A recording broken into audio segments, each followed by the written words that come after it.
it's not as important what the precise number of AI apocalypse is. There just has to be something remotely resembling a chance that it could happen.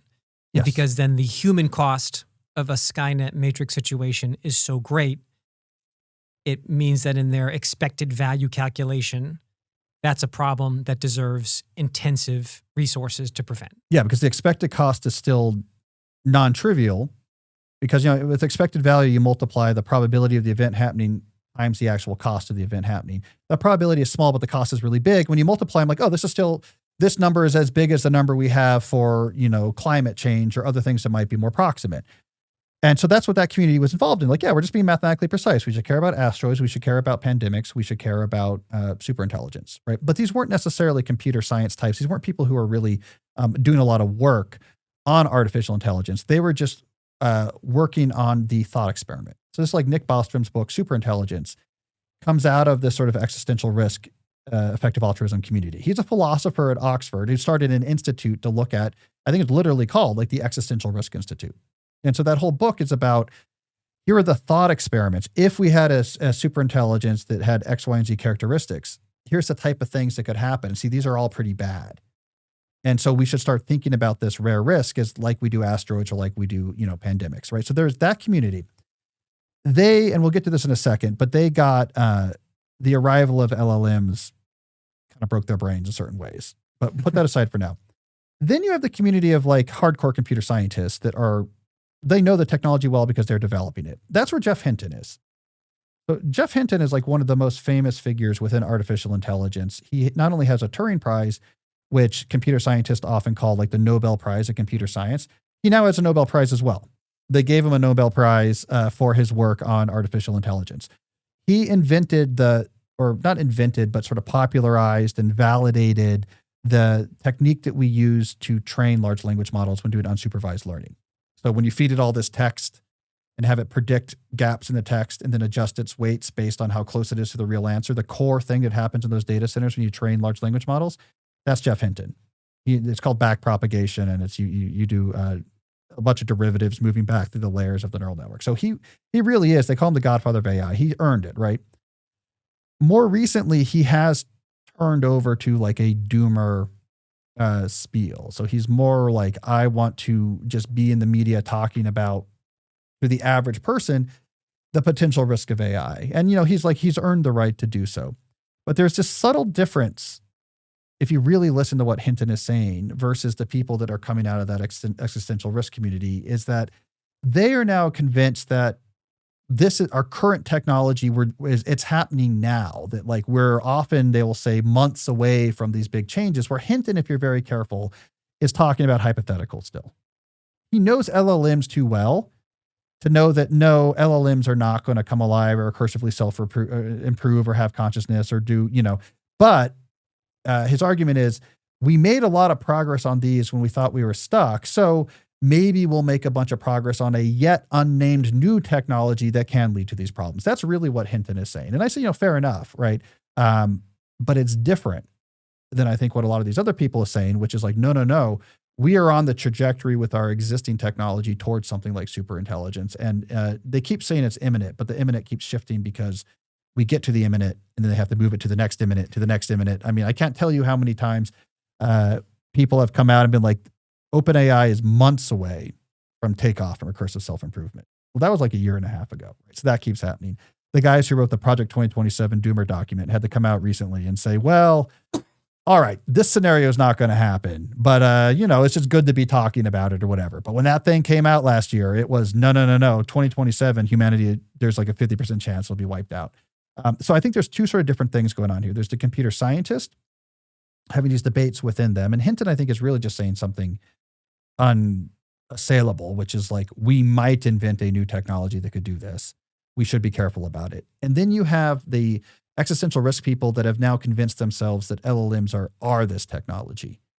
And this technology we have now is now on this route to doing it. And they see it as like much more imminent. Recursive self-improvement. It sounds like an admirable quality. I'd like to embody that myself and also cultivate it in my children. It sounds like that is the thing that LLMs do not have, right? And it's the thing that if it started happening, maybe you'd be a little bit less skeptical of the more hysterical apocalyptic scenarios. So, can you explain, again, you have to go massive detail, but just how the LLMs work and then why it structurally cannot recursively self-improve and what recursive self-improvement actually is in a computer science context. Right. So, like philosophically, recursive self-improvement means a system makes a system smarter than itself. Well, then that system can make a system even smarter than that, and that'll make a system even smarter than that, and that's how you get what's called fast takeoff, where they begin. It's a weird use of the word recursive, just from a computer science standpoint. It really should be iterative self-improvement. Recursion involves circling back on a smaller subset of your original input data. It has a precise, which I think gets to the heart of a lot of these problems, right? Aren't computer scientists always who are talking. But iterative self-improvement, recursive self-improvement is this thought experiment that Nick Bostrom first introduced. Actually, I shouldn't say that. It was introduced way before that, but he repopularized, and Yudkowsky, who worked with Bostrom on the superintelligence book, really beat that drum as well. So that's the idea. Now, technically, how would that happen? Well, if you talk to people who are concerned about superintelligence, they think it's going to be in conjunction with humans. So it's not like you've built a program that's like automatically trying to build a better program. What they think is going to happen is that human programmers, this was at a company like OpenAI, will be using AI agents to help them produce code. And the agents are going to give them code to use in response to their queries. Like, I'm trying to build the next new GPT model, right? And I'm getting help from AI. And that AI is going to give them code and ideas to use that's going to produce like an even better GPT. And then when they're working with that, like, hey, help me build a better version of you, that's going to produce an even better. And they don't know. We're like, we'll be the unwitting accomplices. We don't know what we're building. The AI is telling us what to build. That's kind of how people often think about this getting started. All right, so the problem with this, and there's several, but the main problem with this is that by definition, an LLM is not going to be able to produce computer code to do something that we as humans have never done before and have no idea how to do.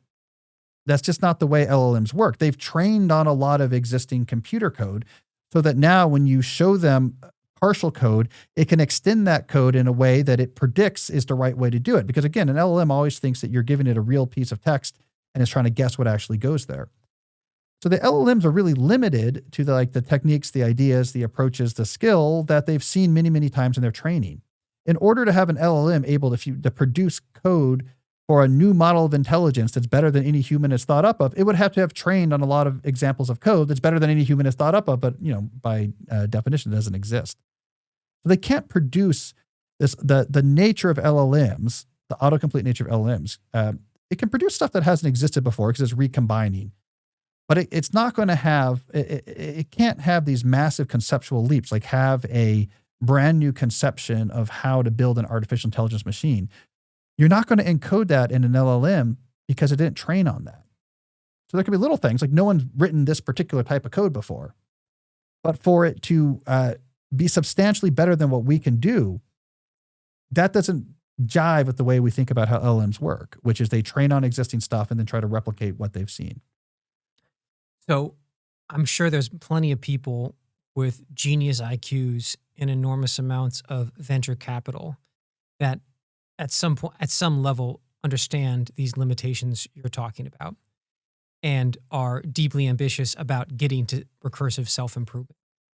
What do we know about the existing lines of research or technology development or computer science where people actually are trying to, I don't know if the word is like create that module, that attribute, that separate programming of something that could be recursively self-improved? And I guess there's also buried within that question, does that have to be developed outside the LLMs because the LLMs themselves structurally cannot do it? I don't think many people are doing that. I think recursive self-improvement exists as a hobgoblin of the philosophers' minds because the computer programmers are working with coding agents all the time because coding agents are very useful if you're a computer programmer.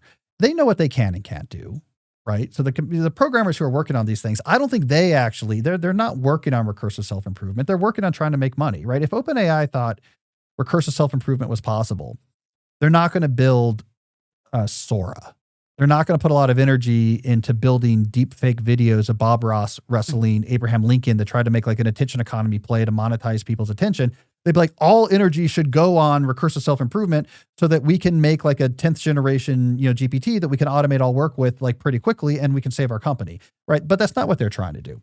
They're working on other sorts of things. Another big push like by the actual companies is, we can already do a lot of good stuff with coding agents, but we can do what we can do with that. They're useful for prototyping or for helping you, tab complete code that you're writing or prototyping non-production line code or like relatively straightforward things.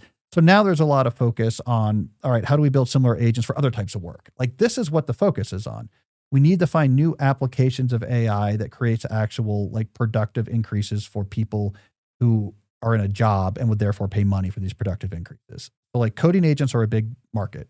People pay a lot of money who are developers to have access to those agents. They know they're not going to recursively self-improve. They're not that great, but they're useful. So with the AI companies, they're working on how do we do similar agents for other types of work? Or how do we build like an attention economy play, like Sora or something like this, where we can sell ads against this? How do we make our chat bots more interesting with like companions or sex bots or whatever, so that we can sell ads against that and try to make money? I don't think anyone serious is working on recursive self-improvement. That exists just as a thought experiment to try to justify why we should be worried about superintelligence.